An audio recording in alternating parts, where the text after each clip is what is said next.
Hey everyone, and welcome back to The Explainer. Today we're diving into something absolutely fascinating, an engineering quest that literally powers our world. We're going to be looking at the physics behind extracting massive amounts of energy from moving water. I mean, have you ever stopped to wonder how we capture the raw, chaotic energy of a rushing river and translate it into smooth, usable mechanical power?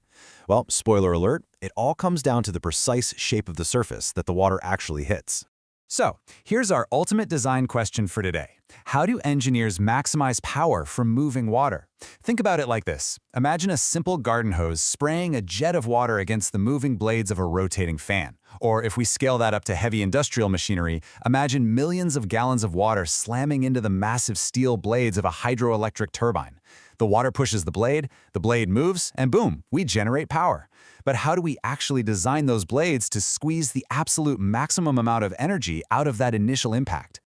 Okay, let's dive into this. Here's our quick roadmap. 1. Harnessing jet impact physics. 2. Our baseline with moving vertical plates. 3. Angling the force using inclined plates. 4. Maximizing power with curved plates. And finally, 5. A quick recap of our problem-solving steps. Right, before we even look at plate shapes, we've got to lock down the anchor concept for this whole explainer, and that is relative velocity. See, when water hits a moving blade, it doesn't hit it at its full absolute speed. Why? Because the blade is literally running away from the water. So the water hits it at a relative speed. We figure this out by taking the jet's absolute velocity, we'll call that v, and subtracting the plate's velocity, which is u, so v minus u. This relative velocity is absolutely crucial because it fundamentally dictates the actual mass of water hitting our plate, which in turn defines our mechanical work efficiency. Okay, part 1. Let's set our baseline with moving vertical plates. Now, what's really interesting about this setup is how the water behaves. The jet, moving at velocity v, smashes into the flat plate, which is moving away at velocity u. Because the plate is completely flat, the water just kind of splatters outwards at 90 degrees. It doesn't bounce back at all, it just leaves perfectly parallel to the plate. And the mass of the water striking this block depends entirely on that relative velocity we just talked about, v minus u. Which brings us right to our core baseline equation for the force exerted in the direction of motion, Fx. It's the density of the water, rho, times the cross-sectional area of the jet, a, times the square of our relative velocity, v minus u, squared.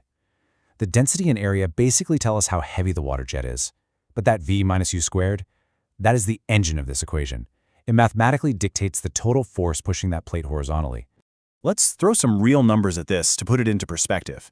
Imagine a jet moving at 15 meters per second, hitting a flat plate that's moving at 6 meters per second. When we plug those values into our force equation and then multiply by the plate's velocity to find the work done per second, we end up with about 3,817 watts, so roughly 3.8 kilowatts of power. But the real so what here is the efficiency. When we divide that useful work by the total kinetic energy that was initially in the jet, we get 28.8%. Just 28.8%. I really want to call this number out. This is our dramatic baseline to beat. Guys, an efficiency of less than 30% means that over 70% of that water's kinetic energy is just lost. It's splattered away without doing any useful mechanical work whatsoever. It's a starting point, sure, but as engineers, we desperately need to iterate to a better design to maximize our power extraction. All right, let's move on to part 2, angling a force with inclined plates. So we know the flat vertical wall is a dud. It wastes energy. Let's see if mathematically angling the impact helps us out. Notice the angle theta here. Instead of a hard, flat wall, the plate is tilted. The water hits it and, rather than splattering, it slides off smoothly along the incline. This fundamentally changes the force vectors. Instead of a direct horizontal smash, it's more of a, well, actually, scratch that. The force acts completely normal or perpendicular to the tilted plate. Because of that, we have to use trigonometry to figure out how much of that force is actually doing the useful work of pushing the plate forward horizontally. So, the absolutely crucial point here is how this new angle changes the math. Look at the equation now. The horizontal force, Fx, is our original baseline formula, but now it's multiplied by the sine squared of theta. Now, because the sine of any angle less than 90 degrees is a fraction less than 1, squaring it makes it an even smaller fraction. Meaning, introducing this angle mathematically drops our horizontal force component. And here is the shocking real-world result from the second numerical example in our source. If you take a jet moving at 30 meters per second, a plate moving at 15 meters per second, and tilt that plate to a 45-degree angle, the efficiency actually plummets to 12.5%. No way, right? Angling a flat plate allowed way too much energy to just slip away and escape along the incline without doing useful work in the horizontal direction. So our brilliant attempt to improve the design actually made it worse. Which brings us to part 3, the real game changer, maximizing power with curved plates. Okay, so flat vertical plates are terribly inefficient, and flat inclined plates are even worse. We need a shape that doesn't just let the water splatter sideways or slide away. We need a shape that actively captures it. When the jet strikes the center of a moving curved plate, the water is caught. It glides perfectly along that curve and gets completely redirected backward, opposite to the direction of motion. This, right here, is exactly the fundamental profile you'll see if you look at the intricately cast metal blades inside a massive, industrial hydroelectric turbine. And here is where the math gets genuinely beautiful. Our horizontal force for a curved plate equals our familiar base, rho times A times V minus U squared, but now it is multiplied by 1 plus cosine theta. This is the winning formula. See, the 1 represents the initial force of the water striking the plate, right? But that plus cosine theta represents the reaction force of the water physically pushing backward against the blade as it exits the curve. You're essentially double dipping on the physics. You're extracting power on the way in and on the way out. And this brilliantly illustrates the whole shebang. Look at the direct side-by-side mathematical proof. Our baseline flat plate basically gives us a multiplier of 1, but our optimized curved plate gives us a multiplier of 1 plus the cosine of the exit angle. This perfectly shows why curvature is the ultimate mechanical design choice for power extraction. You are literally multiplying your energy capture just by changing the geometric profile of the metal. Okay, part 4, let's do a quick problem-solving recap.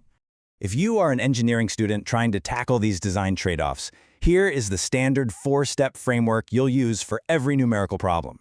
First, clearly identify your givens: jet velocity, plate velocity, the angles, and pipe diameter to grab your area. Second, choose your formula: flat, inclined, or curved, to calculate your horizontal force, Fx. Third, simply multiply that force by the plate's velocity, u, to get your work done per second, that's your power. And finally, step 4, divide that useful work by your initial kinetic energy to find your overall efficiency. It's a rock-solid, repeatable workflow for solving these exact industrial design problems. So, what is the bottom line today? It all comes back to this. Curving the plate captures the reaction force, maximizing total mechanical energy output. In every machinery, plate shape isn't just about looking aerodynamic. It dictates real-world work efficiency. By mastering relative velocity and these geometric forces, engineers make highly precise choices to extract every last drop of power. It's also why industrial maintenance is so critical. If those finely tuned curves get worn down or pitted by river debris over time, your efficiency multiplier drops right back down and you bleed power. I want to leave you all with a provocative thought to chew on. We know the multiplier for a curved plate is 1 plus cos theta. Now imagine you design a perfectly smooth, semicircular blade that deflects the incoming water a full 180 degrees straight backward. What happens to the math? Well, the exit angle relative to the backwards horizontal is essentially 0, and the cosine of 0 is 1. That makes our multiplier 1 plus 1, which is 2.